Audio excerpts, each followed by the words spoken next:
Hi everyone, Nick here with a quick announcement. As we wrap up Season 2 of Dungeons & Drama Nerds, we've made the big decision to launch a Patreon. This will help us pay for the costs of hosting the podcast and, hopefully, pay Anthony and our guests for their incredible work in the near future. This is a labor of love for us, and with your support it could grow into something even greater. Just 12 of our listeners supporting us at $3 a month would cover our web hosting costs for a year, and all of our patrons get access to special bonus content. If you subscribe right now, you'll also get to vote on the form some of that bonus content takes, and, most importantly, you'll get access to an early announcement of the titles for the games we'll be playing in Season 3. Why wait? Head on over to patreon.com/dungeonsanddramanerds to join the conversation. And whether you're able to subscribe to the Patreon or not, thanks for all of your support over the years.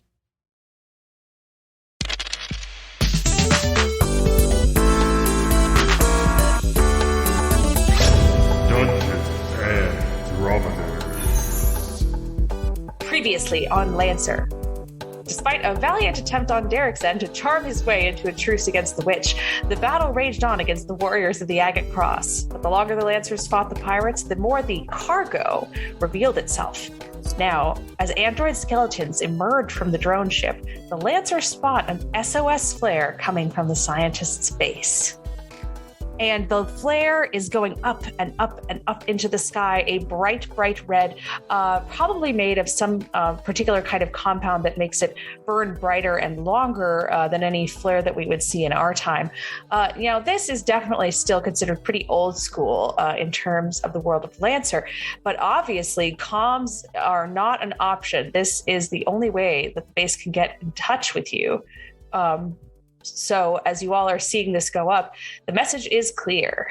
Does the flare have did it explode into any words? Is it like skywriting? No. Okay.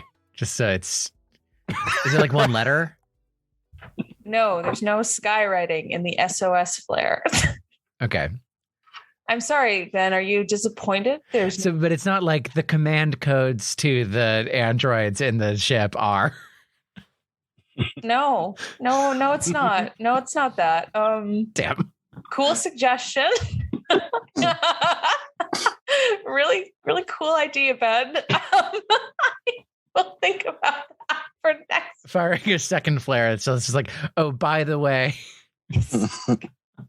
I feel like, when I was and this is important, they'll want to pay attention to have to make a big decision about this. It's sort of like I just told you, so then you see the people on the ship and the ship is sinking. And Ben's what's on the side of the ship? Is it like a carnival cruise? Can it be a carnival cruise? I'm no. What? Well, they've hired the Goodyear blimp. Mm-hmm. Okay, so the flare is there. What do you want to do?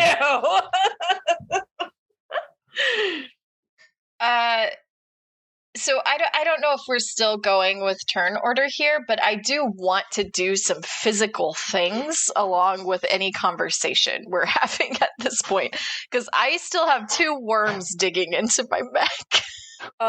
For sure. I'm considering this a free narrative. A narrative point here. We everyone can just talk with the narrative, and then we'll get to Decency's turn. Yeah, I mean, I think what Derrick would say is something along the lines of, there is a man assaulting me. Someone just tried to rip me out of my mech. I am not going down without a fight. Quack. I think you should tell your girlfriend that it might be time for us to work together. They don't like the scientists. They saw a flare from the scientist area. They're not going to say, let's throw down our weapons. Their allies don't have their back anymore. She's going to try to murder us. I think we have a common goal in that those are very creepy. You make a good point. I really wish that this was a visual medium, because Julia, the motions you just did were so amazing. Yes, listeners at home, I'm doing a little android dance for everyone. I'm nothing if not committed to the bit. Derrick opens up all comms and says, which Agate Cross lady, this seems like a no-win situation with these creepy androids. Could we maybe call time out? It certainly seems like a one of us wins situation, and at that point, the witch is going to reappear. The witch actually appears right in front of Derrick. Oh my god! Like face to face with Derrick. I'll kiss. You suddenly asking for a truce wouldn't have anything to do with the fact that you're currently being hugged to death by my friend over here. I mean, okay, that might factor into some of the calculus, yes. But I think we can both agree that those android things are really creepy and maybe bad. You truly don't know anything about what those are, besides that thing's siblings. I am not a thing. I am a cat. What? But then your siblings should also be cats. I use sibling in the term of they were created by the people who gathered me. This doesn't make any sense to any of us. The point is, you don't. Do you think this makes sense to us? Yeah, that's really weird, lady. I'm with you. Considering you were working for the scientists, we were under the impression that you would know what this cargo is. We thought it would be valuable, but clearly those are not. We have no use for this. You can take them and leave if you'd like, or destroy them, do what you see fit. If there's nothing else in the ship, remove it from our land immediately. So happy to do that for you. You got it, dude. We technically do not know if there is nothing else in the ship because we haven't gone inside.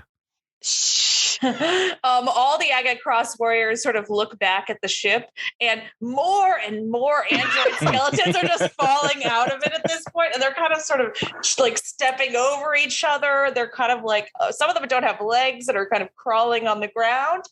So the witch just looks at 18,000 goes, "We'll take our chances." "Hey," says the Rainmaker in the far back. "I can't hear anyone. I think my mechs are on the wrong settings again. The comms aren't. What are we doing?" "Father, we have no need for what's in the cargo ship. It's a bunch of those androids that belong to the scientists. These, whoever you are going to take them away from our territory." "Oh, what, you mean we're giving up? We're not going to give up, not after what they said about your mother." "They were not speaking about my mother in particular, Father." Like, hey, Derrick, get her digits real quick. Get her email address before she goes. Oh, if we find something valuable and you want it, how is there a comm channel I can contact you on? You want to give us something valuable from the ship you were sent to retrieve. I mean, maybe you're just like really doing us a solid here by not letting this guy, and he like gestures with the one free arm toward the Goliath that is crushing him. By letting this guy not crush me to death, that's a pretty big solid, and I appreciate that. The cockpit of the witch, which comes out of her chest, it opens up sort of like a flower blooming. And a youngish woman, she's probably in her early 20s. She has blonde, straight hair that she's pulled back into a bun with some wispies, curly wispies around her face. She's got on a particular kind of red stripy makeup. It's a little bit kind of the like a little bit of a handprint kind of style going on. It's clearly something that the Agate Cross have adopted there. She's got sort of beautiful, very, very pale skin raised here in an Arctic land. It's clear there's a lot of very pale blonde and very, very pale skin going on here with like very light, icy blue eyes. And she is quite, in her red pilot suit armor, she is quite striking, tall, lithe, very pretty. She steps out, shake on it in person. Derrick immediately opens his cockpit and is like fumble. Like there's a keyboard that's like over the lap, and he's like fumbling over that to dismount. His bill-shaped mask that sends text messages and stuff like that. Right now, it's just like blushing emojis that keep like flying up into his field of vision. And as he like stumbles to his feet, he catches himself and then says, "Derrick McDuck, at your service." I am Princess Lila of the Agate Cross. She takes your hand and she shakes it. She's got delicate, beautiful fingers with long sort of nails. They're almost like claws, but they're in a red glove. She shakes Derrick's hand. Are you the monarch of your group? Yes. And then he like looks a little to his left and right, and he's like, "Yes." These are your vassals, then. Prince Derrick McDuck, if you will. Yes, these are my, well, vassals feels like a strong word. Comrades in arms, perhaps. I see. Knights, perhaps. Yeah, like knights, yeah. Clunk, clunk, clunk, clunk, clunk, clunk. That's all. Clunk, clunk. Her dad. Watch out, Dad's. Of what kingdom are you a prince, Prince Derrick? Oh, Baleen. Oh, I've never heard of that world. What's it like? Clunk, clunk, clunk. Get out of the way. Oh, no. If he's pushing past me, I will absolutely overwatch him and grapple. Oh my God. Okay, yeah, go ahead, do it. I will just do it with my weakest weapon. And that is an attack roll of a fucking 17. Well, it works, yeah. Yeah, and so great. What I'm going to fail on is my damage rolls and do no damage, but I am going to use a Blade Master die, which I get every time I hit with a main weapon, in order to immediately grapple the target, or grapple or ram the target as a free action. So I have grappled him. Hatuey, do your turrets go off when damage is done or when any attack is successful? I believe it's damage, but I don't want to lie because there could be some interesting things. That's funny. He would withhold. Yeah. The turret like pops up and is like attack. Yes, no. Mm-hmm. Like, wait, he's having a moment. Come on, don't mess with this. The turret goes like the crab turret goes. Beep. Hey, what are you doing? Get on! Hey, get off me! He's trying to. The Rainmaker sort of starts to like try to twist. Please do not approach my friend while he is vulnerable. Father, what are you doing? Stay back. I apologize for my father. He likes to be a part of things. I am now sitting on his face. I assure your father or mother, perhaps. I mean, are they Queen or King Sovereign of Belina? Yeah. I don't often get to meet other royalty. Hagar is a far outskirt world, and even warriors like us, our culture is becoming a thing of the past. So to meet somebody who understands my life as a warrior princess, it's rare. This is feeling worse. The dad and I are just like now like slap fighting while I'm on his head. I think that Derrick kind of gets lost in her eyes for a moment. Those icy blue. With the red makeup makes him look more icy blue. Red lipstick. It's shiny. Maybe it's gloss. He's doing his best to smolder, but really he's just kind of like, just staring, mouth slightly agape, improved by the fact that he has a mask that covers his mouth entirely.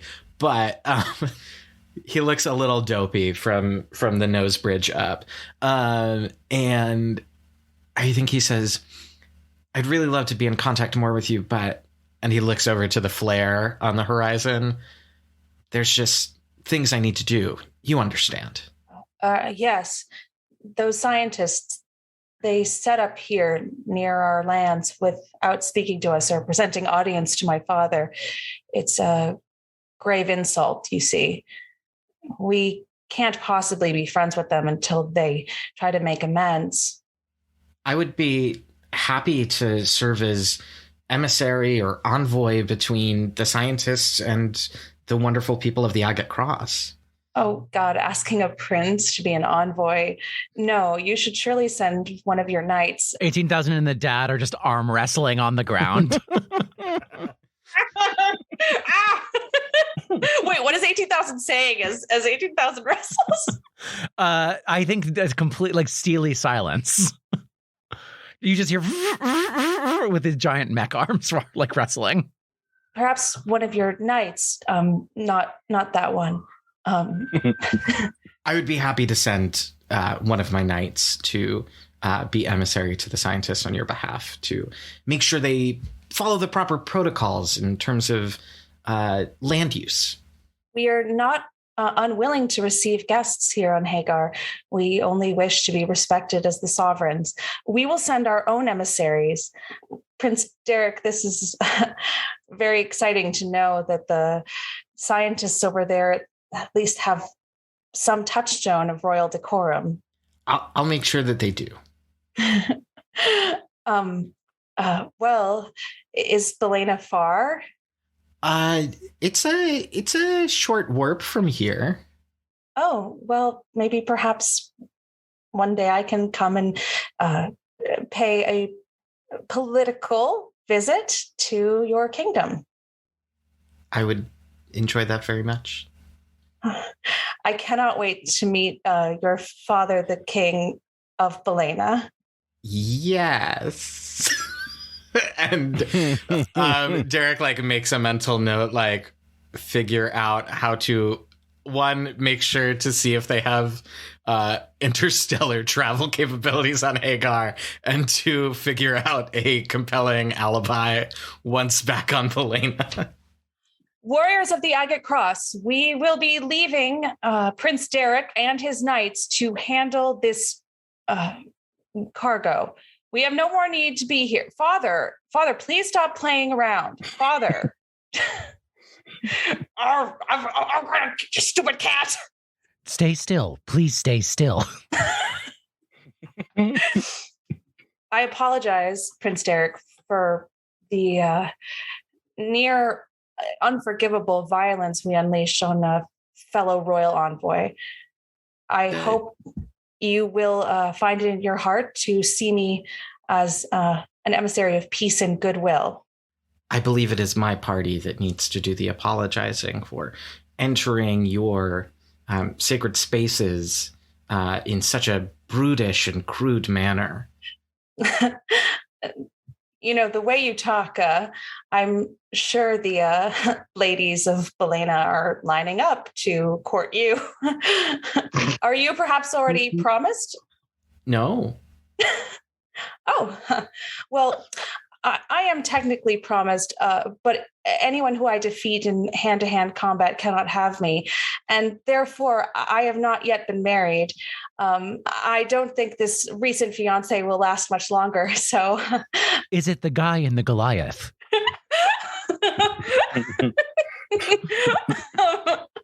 Which its head falls off. Over here, actually, this guy was 1 HP left. Like his leg falls off and he just topples over, and you hear from it, "It's me, Princess, I love you." Oh, isn't that the guy I pushed down the hole? It is definitely the guy you pushed down the hole. Well, Prince Derrick, please, you are needed. Yes, and thank you once more for this grace and generosity. Warriors, we return to our home. Father, please stand up. This is embarrassing. Father, there's a prince here. There's a prince from a cosmopolitan. Father. 18,000. Do you want to release the Rainmaker? What's our situation right now? I don't know, but I think it's that you're still on his head. I like that he's maybe like the camera pans over and he's standing up and I'm just like on his head, like claws in the fucking eyes. Get it off me! Get it off me! Are you going to approach my friend? I'll look over to 18,000 and say, I think we're good. Thanks, Okay, man. 18,000 dismounts. Ugh. And with that, all of the warriors of the Agate Cross sort to drag their backs off towards the northwest, where you can assume they make their home. Perhaps the royal palace, the royal city, is off in that area. The witch, Princess Lila, steps back into the witch, and the cockpit closes back into that sort of closed bloom shape. Mhm. And she flies off into the distance in her witch. Perhaps Derrick imagines it, or maybe her head tilts back for one last look at the dashing prince, who has promised that she will meet his father, the king Of Belina. Yep. Yep. Which, to remind everyone at home, he is not. Super not. Super Hundo P not. Yeah, I think Derrick slowly walks backward a little, kind of dazed, into his cockpit and then closes it. Well, Lancers, we're back in sort of a scene mode. We're out of combat. So and now no turn order. Everyone throw in, and I'll give you rolls when I think you need them. Here we are.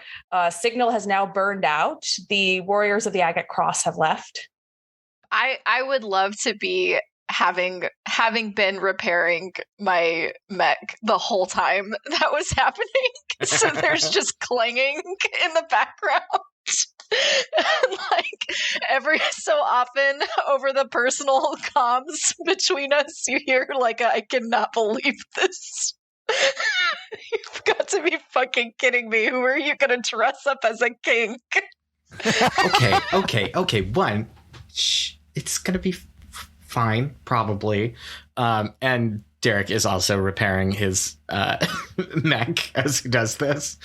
Look, we've all, dressed someone up and said they were a king once to a foreigner in order to, like, kiss a cute lady, right? That's a normal thing, right? Right? I dressed up as a czar once. It went pretty well. See? Okay. Hatuey, gonna need to take some notes out of your book. But I think this is great.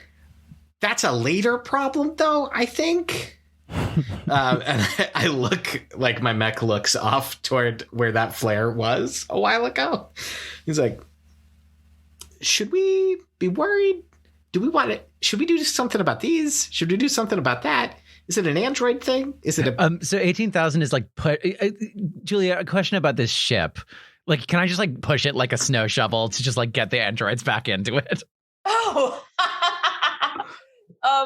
yeah, try it. Some of them might get crushed underneath it, but like, see what you can do. Yeah.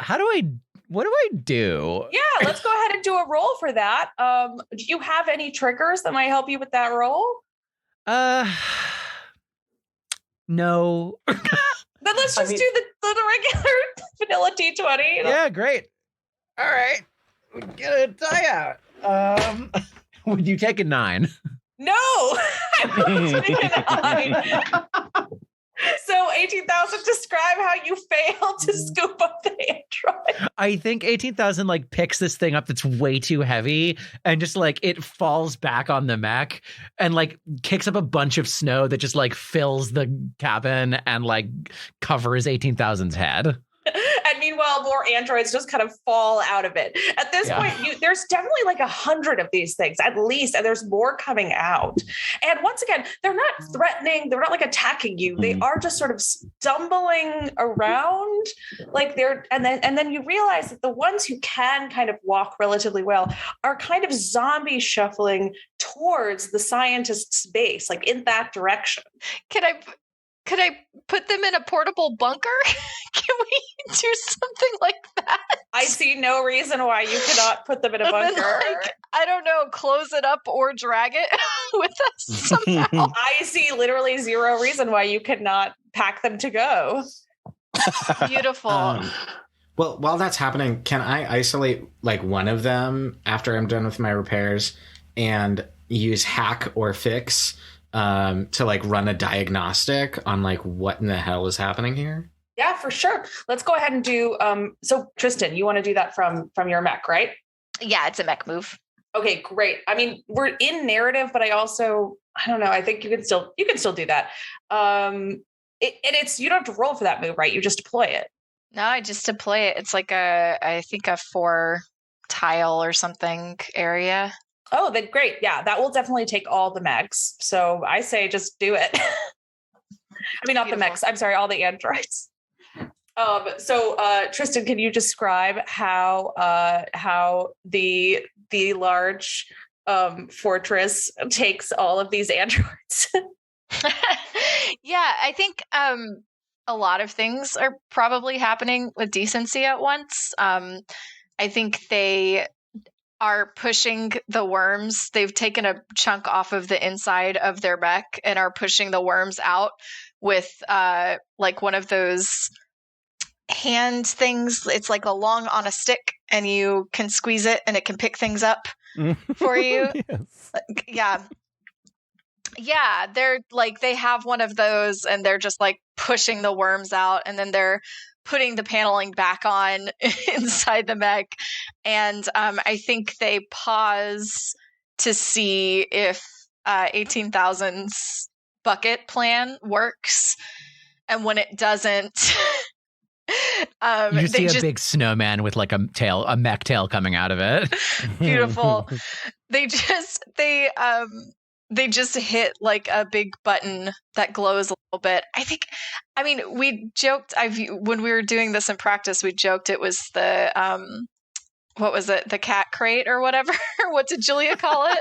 Yeah, it's the transportable cat crate. Yeah, I think they've absolutely taken a piece of duct tape and written that on it and put it over that button to remind themselves what it's attached to. And I think they just pound that button and then go back to like repairing the mech. And what happens is technically in combat, I deploy it and then it like actually turns into a bunker on my, I think, start of my next turn or something. So I think what happens is it just kind of falls around a lot of them and probably similarly might crush bits of some. And then it starts, I think like metal paneling of some kind just starts to unfold from like the circular area and come up into maybe some kind of like dome-like, since it's 4x4, some kind of like dome-like shape. I'm thinking y'all are going to be known for your delicacy very soon. That is awesome. So y'all see Decency's cat crate start to come out, and it does in fact capture all of the androids and within the ship, that little drone ship right there. So the androids in theory are going to be it's sort of like trapping a spider in a jar and then dragging the jar. Mm-hmm. So in theory they are contained. They're good. Putting a giant piece of paper like under the jar and then like turning it over. Derrick, you then make sure that you have sort of grabbed one before it was put into the cat carrier, and go ahead and do your roll for me. And you're going to use hack or fix, so that's a trigger that you're going to add to your roll. And I have +6 on that because I leveled up in that a bunch. Ooh, is that the 20? Let me check. It's a 1 or a 20. It's 20. Haha. Yeah. So 26. Oh, what a nat 20. Oh my God. Wow. Super hack. Wow. Heck yeah, a super hack. Derrick, you may not be a prince, but you are very good at hacking, my friend. You are very good at diagnostics. Maybe you're the prince of diagnostics. Still not a prince. So I love that Derrick has hardcored his way into an Aladdin plot. With Hatuey as the genie, maybe. Like, I don't know. Yes. Love that. I think, unfortunately, I have to be the tiger.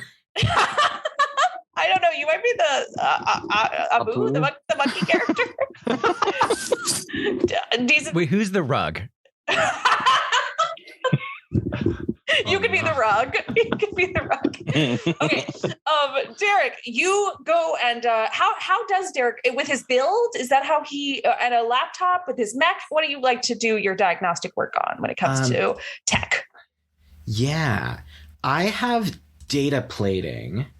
So it's a com-linked jewelry. So I think it is my mask bill thing, is like its own computer. And I think, kind of like Sombra, if you know Overwatch, she has she keyboards in the air and like a screen comes up, and I think it's like gesture based. So I think he like comes up to this Android, and like swipes something, and then like an interface comes up, and he's trying to just like, what is going on with you? What is your primary function that you're trying to execute right now? Well, first things first, the first immediate thing that your diagnostic brings up is that these have no serial number and no manufacturer linked to them. That comes up completely blank. No even planet of origin. No one's name is attached to any of these, which is weird. The actual makeup of these android skeletons, you can tell there are, this is just one part of many. This is perhaps literally just a skeleton, because you see that within this sort of diagnostic, you're seeing a lot of ports, a lot of slots, a lot of things where other things should go. You're seeing, in fact, a very large sort of there's a very large cavity sort of in the back of the spinal column. There's sort of this large cavity with tons of particular ports there. And you're like, oh, this android is definitely meant to be hooked up to something. And that also the rest of it perhaps is made to be hooked up to more parts. Maybe the skeleton is only the beginning. Ah. Yeah, these things they're not done. This feels like a segment of a robot, not a full android. I guess I would want to take a peek around the ship if that doesn't seem like a good way to die. Like, they don't seem to be aggressive. They don't seem to be attacking. And I think I would press my luck as much as I'm able to see if I can like poke around in the ship. But at the first sign of like, these things are techno zombies and will murder you, Derrick will immediately nope out of there. Well, right now the ship is in the cat carrier, right? Because so you'd have to get through the cat carrier. Is there a door to the cat carrier, Tristan? It doesn't say. I'm sure we could just say there's a door to the cat carrier. Yeah. There's a door to the cat carrier. I'd like to poke inside just to see if there's like, are there additional parts in here? Are these the only things that were on the ship? Were they supposed to be assembled on the ship, but that process didn't happen? Like, those are the immediate questions that he has. And once I satisfy those, I think he's ready to bounce. Do you have any sort of investigation trigger? Not really. Take control doesn't seem like the right thing. So I think it's just a flat D20. I have spot if I could come and look as well. Yeah, Hatuey, come and look as well. I roll an 8, so I'm not Derrick, spotting. You look inside and you're like, holy crap, there's so many robots. Yeah. That's a lot of robots. Hatuey, do you want to come in and take a look at the cat carrier? Yes. Can someone roll a D20 for me, please? Oh, sure. Thank you. And then +2. 10 + 2 is 12. That succeeds. Alrighty. So Hatuey, as Derrick is looking around, realizing, man, this is so many robots. You very sort of deftly make your way around the sort of sprawling zombie androids, and you make your way into the ship. This ship is a drone ship, which means that it is not meant to be to be piloted by a human being. There, are comms in case a human being is perhaps on board but you see there is no human being on board this particular ship. You look around, you see that there are various hookups for where these androids were clearly sort of strapped in. It looks like when the ship crashed, those restraints were either released or they were broken by the crash. It looks like this ship is long and enough, and these androids were packed in tightly enough that at least 100 are going to fit in here. And that you see that once again, something interesting when you take a look at the door of the ship that the androids clawed through, you see there's a very advanced and unique kind of lock on that ship, a lock that needs many different kinds of biocode in order to enter, meaning that there really is only one person who could have opened the ship at all. Now, as for what's in the ship, when you take a look around at all of those sort of random robot limbs that are left, you are seeing that it looks as though these were all packed in. Specifically, this ship may have been even engineered specifically to bring these on board. Although from the outside, it should look like a pretty standard drone cargo ship. You don't see anything that you thought that you might see at the scientist's base. These things are definitely very unique, and you haven't seen anything like them that you remember from the scientist's base.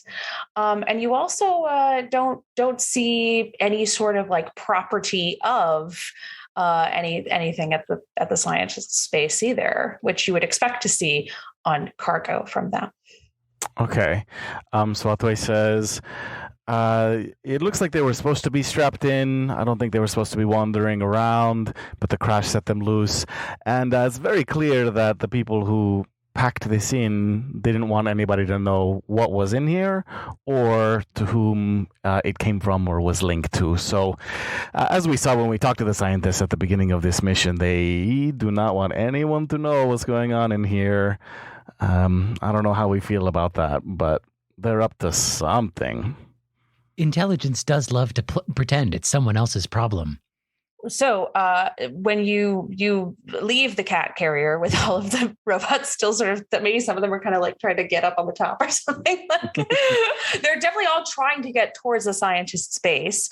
At this point, all seems quiet on the Western Front. It's been probably about 15 or 20 minutes since that flare went up.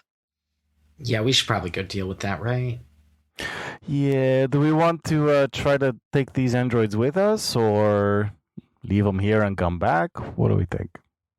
What's our speed situation if we just push this thing? Like, is it a lot slower or? I mean, I'm going to go ahead and say it will be somewhat slower, but the Ever Given's pretty strong. I bet it could tow it pretty easily.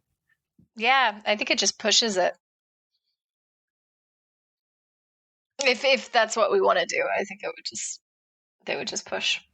Yeah, I might scout ahead, just because pushing a fortress seems like it will still take a while. And so I'm happy to be like an advanced team heading toward the flare. Yeah, I mean, to be fair, some of you are faster than others. That might be a good idea. I am teasing Derrick over the comms the entire time. Like, do you think your girlfriend would give us a salary if we're going to serve as emissaries for the scientists? Well, I didn't know I was a retainer. I have a retainer fee. That's the thing about get nice living quarters. As fellows in arms, I think we're all on I don't think we're fellows in arms when you're a prince and I'm a knight. You did say that we were your employees. You haven't been paying me at all. Can we talk about this back on Felina? And he turns off his comms and then like boosts forward. Derrick, you up? Derrick. Okay, so Derrick, are you going on alone because you have totally screwed up and called the rest of the team your servants? Yes. Embarrassedly. Does anyone else want to go ahead, or are they going to stay with Decency and the android cat carrier? I think Decency probably makes it clear that they would love some company with these creepy ass robots. I think if 18,000 wants to stay with Decency, then Hatuey might try to catch up with Derrick and just make sure he's not going on his own. Yeah, let's do it. Yeah. Crabs along. Yeah, I think 18,000 parks Lee's concern atop the fortress and is quickly repairing. Great. Okay, so Derrick, despite your wanting to be alone, Hatuey walks up, skittles up behind you in Hatuey's crab-like mech, and the two of you are off together. So I don't know how I can get him to reopen his comms. Maybe he just waves in the window. I want to say something to you. He opens short communications, close radio. Great. So he says, okay, Derrick, don't mind them. What you did was very effective. In the short term, there may be some problems to solve and things to navigate later, but I saw some real gumption. You handled that very nicely. Pothole would be very proud. A single tear rolls down Derrick's cheek.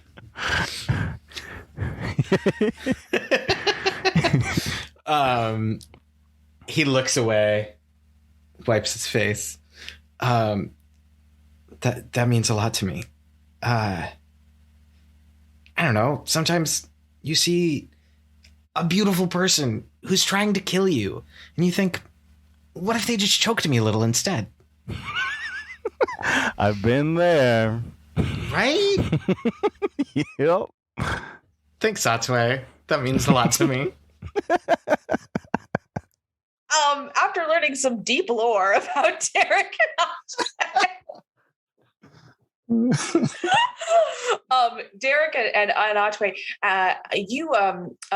your mechs are the first ones to get closer to the scientist's base, and the closer you get, actually, you start to see smoke is billowing out of the base. When you go over a hill and you can finally see through the haze, you see that definitively part of the scientist's base is smoking. It may have just recently been up in flames, perhaps.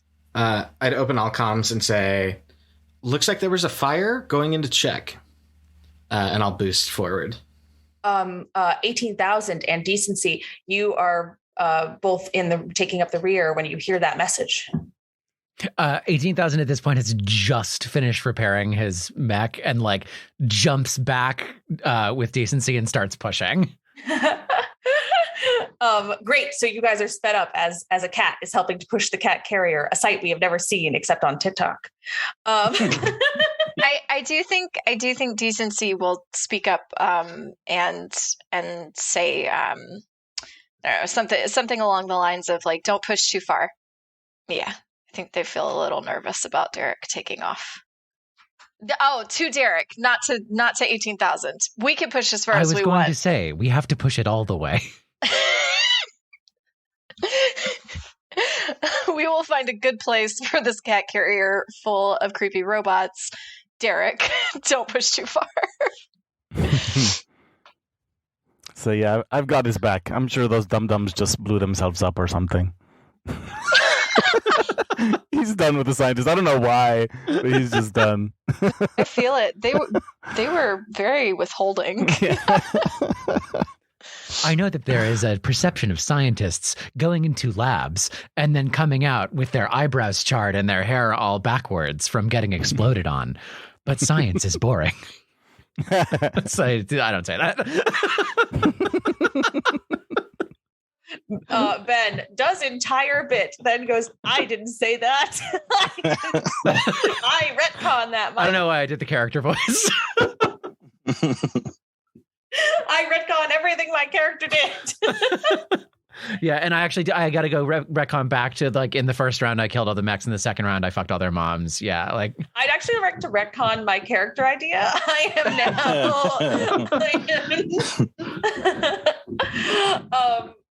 Okay, so Derrick and Hatuey, as you slowly push forward, as far as, of course, you would like to go, you do see that the smoke is still billowing, and also the particular transport ship, the large one made for human beings that the scientists were using, is gone. It's missing. Oh, that feels bad. Does it look like it took off? Well, it's sort of difficult to tell something like that because it was in a hangar built for taking off, and but obviously it went somewhere and it probably flew. Gotcha. Like, it doesn't look like it was dragged somewhere. It doesn't look like, yeah. Okay. Cool. I mean, I think we got to go in and check it out, right? The lab wasn't large enough for us to like be in our mechs right? No. Yeah. So I think I'll dismount near. I mean, I guess you could, but it'd be like you wouldn't be able to get through most door frames. Right. Like, Yeah. I think There's like a garage, right? Like a yeah. I'll dismount like near the entrance, and see if I can open the door on foot.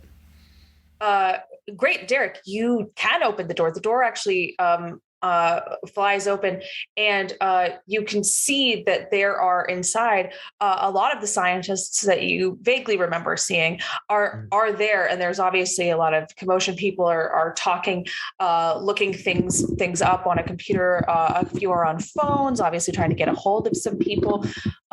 It looks like there's no immediate the smoke is still going, so you can assume that that there's someone out there back in that section of the lab who is trying to contain the fire. But these people seem to be in charge of trying to communicate to the outside. I think I'll like try to get someone's attention and be like, "Hey, what's going on here?" I think Hatuey would have also dismounted, but turn on his invisibility in his stealth hard suit and walk in as well and kind of scope out what's going on and witness this. He's invisible. Love that. I mean, so you see the same thing. Of course, all of these particular scientists are clearly trying to get a hold of something, maybe you try to repair communications. You see someone in the corner doing that. Derrick, the person you get a hold of, she's got sort of curly brown hair, and she goes, "Oh, you're the Lancers that Dr. Russell hired, right? To go and get the cargo ship back?" Yeah. We've secured the drones. What happened? Drones? I mean, the drone ship.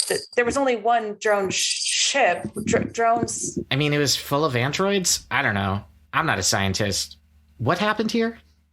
Wait, and it wasn't full of. No, that was full of biological material samples. They were full of samples for.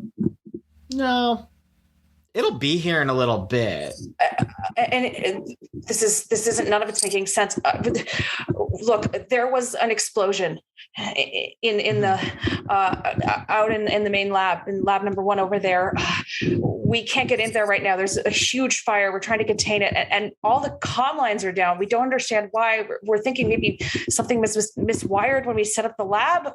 It doesn't make any sense. So we're a little panicked here. Unless you can help us either contain the fire or get to the outside world, I guess just stand back. Yeah. I can lead or inspire or take control. I think lead or inspire is more apropos in this situation. So I could attempt to get a hold of the situation and start barking orders to people about like, you move that over there, you come with me, we're checking this out. I'm definitely going to add a difficulty because you don't know what the fuck you're talking about. Yes. Yeah, do it. I'm adding a difficulty. Excellent. Okay. My leader inspire is +4. But then we'll roll a d6 as well. Okay. Ooh. I rolled a 7 on my d20. +4 would get me to 11. But then I rolled a 6 on my difficulty, which will bring it way, way down. Derrick McDuck, tell me how you inspire these people when you don't know what the fuck you're talking about. When I come down to a 5. I think Derrick McDuck is like, I think I know what's going on here. You just need to, and he's saying like words that do not make sense with regards to comms. He's like, it sounds like you've got something wrong with the carburetor output velocity. So really you need to just kind of tap that on the, you just tap it until it makes that sound. And then it just like, it should work. But you do that. I'm going to go deal with this fire. Yeah. And he just starts walking. And every scientist has sort of like slowly looked up at you as you ramble nonsense. Hatuey, what about you? What are you doing? I was just thinking, maybe if I can discreetly talk to Derrick and remind him about what we saw on the drone ship, that there was like some kind of biometric lock, that if we can figure out who it was that was needed to do that, they would probably have actual answers as to what was going on or what that stuff is. As Derrick is rambling, do you go up behind him?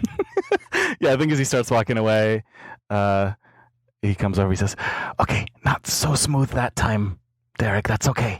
We win some, we lose some. I think next course of action would be to find who that biometric lock needs to open it, because they probably know what was going on, because that scientist had no clue.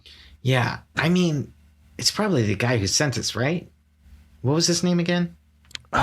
Bertrand Russell? Bertrand Russell, yeah. Hey, is Bertrand around here somewhere? He shouts at no one in particular.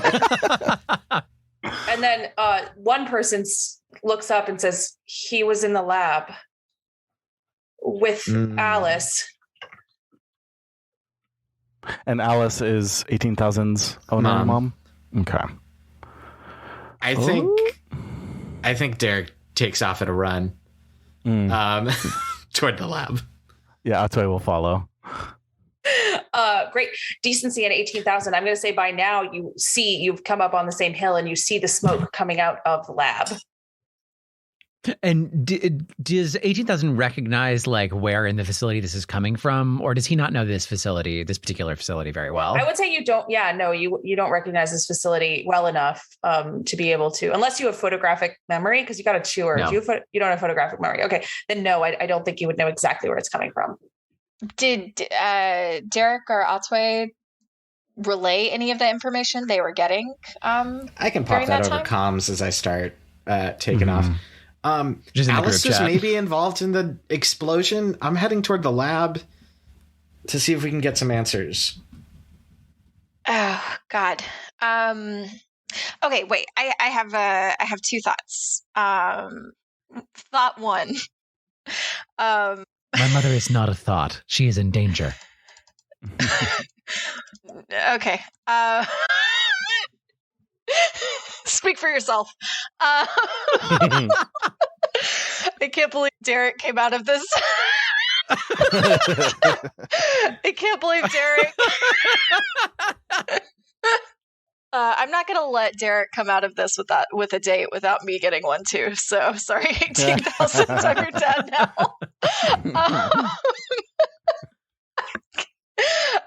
Okay. But I gotta I feel like I have 12 pillows around my head. Give me 1 second. One. Is the explosion clearly in a place that's like along an outer wall near us? Does that make sense? Yeah, I would say you can tell that there's like, it's like the back section is the one that's probably on fire while the smoke is coming out of it. The fire is still in the room. You know, it hasn't like gone through the walls or anything like that, but all of the smoke is coming out of the windows and out of the roof and things like that. Cool. Second thing, can I read the situation? I'm specifically looking for maybe even like structural damage where I could use the Ever Given to open up the wall and like just get directly into that space or let some air in or something, or like an exit. provide an exit? For sure. Go ahead and roll for me a d20 plus whatever your trigger is there. Yeah. So if on the trigger, if it says +4, that's You just already add 4. Yeah. Okay. Cool. Cool. I rolled a 12, so 16. Amazing. So that's going to succeed. So Decency, tell me how you fire person X your way into this. I'm trying to think if there's anything like I use in combat that would be a cool thing to have, but I don't think so. Decency is good at blowing things up both in mech and in person, but that feels like the wrong choice right now under these circumstances. So I think probably what it looks like is, you said there were windows there? Yeah. I think it probably looks like the Ever Given just taking a full hand like punch through a window. And then tearing away maybe any of the bottom wall under it, if there is any, if that makes sense. So there's like an on the ground kind of exit, like just like basically punching hand through window, shoveling the bottom wall section back. So there's like a walkable exit. So now the fire, you can clearly see that this lab is on fire. And on the other side, you can see a group of scientists in some hard suits trying to fight it off. They definitely have sort of like, I would call them kind of futuristic fire extinguishers they got going on. They are not firefighters, but they're doing their damnedest. And this fire is way bigger than sort of a normal small lab fire they might have to encounter. You don't see Alice and you don't see Dr. Russell. 18,000. What about you? What are you going to do? So I think with this new hole that Decency opened, he is going to grab take the box, like with one sort of paw, take the box off, grab the ship that's now full of snow, and try to just like throw as much of the snow onto the fire as possible. Hey, I don't hate it. What do you have any triggers that might help with that? So I was thinking apply fists to faces because, as it says, this is never subtle, never clean, and probably causes a lot of noise. I think I like it. Okay. It. Do it. So I got a +2 on that, and I'm going to roll a 15 + 2 is 17. Yes. All right. 18,000. Tell me how you use all this snow. Yeah, I think that basically, got a lot of snow in this like ship. Like basically, it's mostly snow with like some androids going like inside. So like a couple of the androids definitely do like fly out and like clatter into the fire. But then like a lot of the snow just like starts drowning this fire and melting. And I don't think it probably doesn't get it all, but it probably gets quite a lot of it, given that it's a drone ship full of snow. I wish that we had like a kill count for these androids for how many you have crushed, set on fire, dismembered. Do you want me to roll something? Sure. Why not roll a d20? Yeah, great. So that killed. No, I don't accept this. It only killed one of them. No. Roll that again. I'm rolling it again. 3. I'm rolling it again. I'm going to kill more of them. Okay, that's 14. So kill 14 androids. Everyone at home, we only roll we reroll only when it's not funny. Then we reroll to make sure it's funny. We're not cheating. We're just making the bit work. So the androids come popping out. The snow does a great job, and that in combination with the scientist fire extinguishers, the fire does go out, and you're just left with that steam, that white steam coming out from this now pretty charred lab, which was very, very large. It was sort of the prize lab of the facility. And now it's just full of sort of these lightly burnt androids and a lot of burnt equipment. Samples are probably gone. The scientists are sort of looking over in horror at probably what they've lost. Derrick and Hatuey, you were headed toward the lab. I'm going to go ahead and say that you made it. They've got great signage, so you know where to go.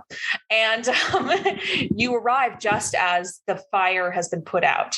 Yeah, and 18,000 turns back to Decency and says, like, over speaker, thank you. I don't have a trigger for it, but I would try to read a sitch or get a sense of if I can spot Bertrand or Alice here. Hatuey, you do have spot or I do. Yeah. Not Derrick, you can do it too, but just do a lot of people want to do that at the same time?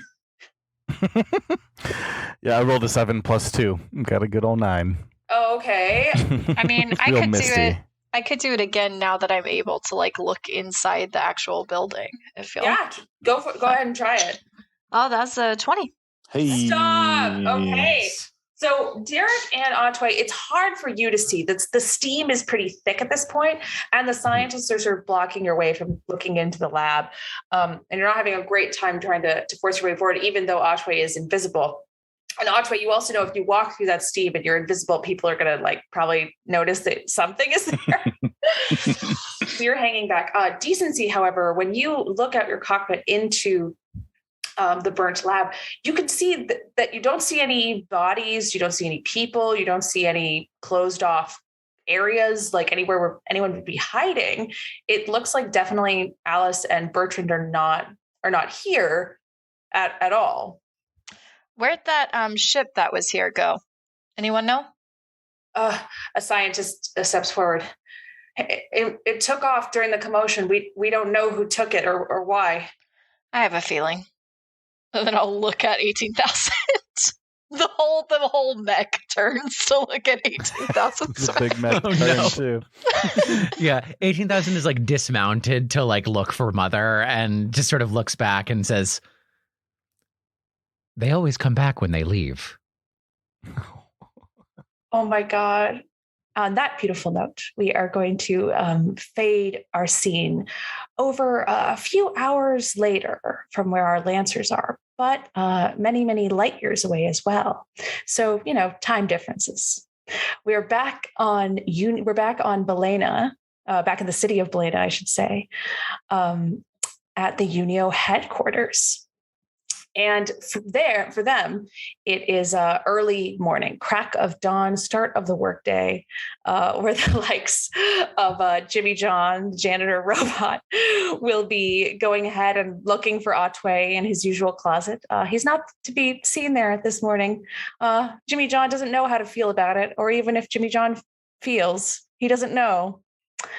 But elsewhere in the building, specifically up on the top floor, the executive suites, one Vera is entering her office. She is headed to her large wingback chair, the one that she loves to sit in and lecture Hatuey on his lack of ambition, et cetera, et cetera. Though as she is getting close to the chair, she stops. And Vera hasn't been a Lancer for a while, but she still has a lot of those instincts. And one of them is to know when she's being watched. Hatuey, don't you think it's a little early for this? There is silence, though. And usually by this point, Hatuey would say something like, I never could hide from you, could I? But he doesn't say anything. Vera turns back around, and standing there is not Hatuey. But as the invisible suit starts to dissolve, it is a person that she knows only by reputation and, frankly, by client file. Dr. Bertrand Russell lifts up a pistol that he was carrying and points it at Vera. I think you need to come with me. No.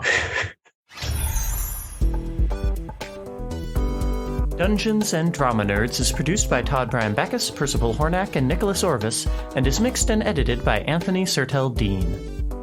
Our Lancer game features Julia Doolittle as the GM, Todd Brian Backus as Derrick McDuck, Jovane Caamaño as Hatuey, Ben Ferber as 18,000/Fish, and Tristan B. Willis as Decency B. Damme.